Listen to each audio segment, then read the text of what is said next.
normally small things can cause traffic mayhem in Auckland, but this morning it was an absolute tragedy. A motorcyclist killed by the St Luke's off-ramp, a life lost, and then the motorway closed down behind it. People stuck in one position for hours on end, nothing that could be done. An awful story, really. Our reporter Annika Smith has more. It normally takes Chris Brain 25 minutes to drive from Newland to central Auckland.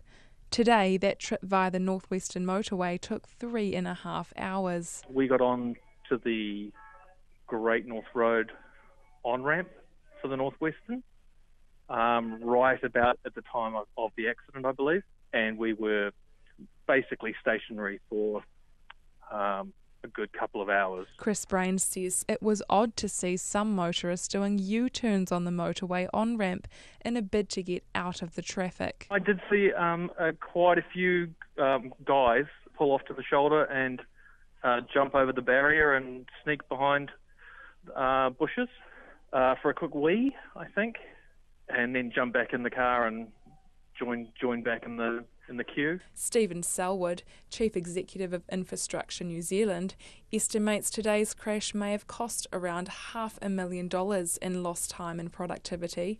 He says it highlights the need for new corridors and more investment in public transport. I think what this incident also shows is that long term we need to be thinking about the strategic resilience of our infrastructure network, and if we've got another 1 million people coming to Aucklanders by sort of mid-century, and that's what the projections are saying, then clearly the existing motorway system is inadequate to cope with that level of growth.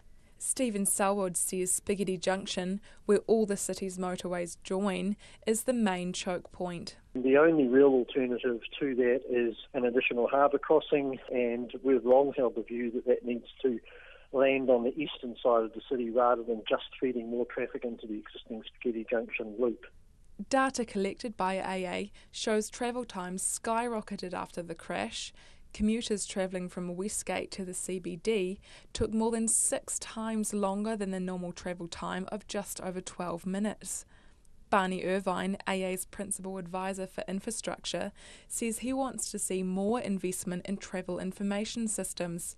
He says electronic signs, smartphone apps and emergency broadcasts could go some way towards reducing the congestion caused by crashes on Auckland's main arterial routes. Tools like this help make sure that people are as well informed as they can be, and help make sure that as many people as possible either change their route or get off the road altogether when there's a terrible accident like this. The police's serious crash unit is now investigating this morning's accident. Mō te hōtaka o te ahiahi, ko Annika Smith tēnei.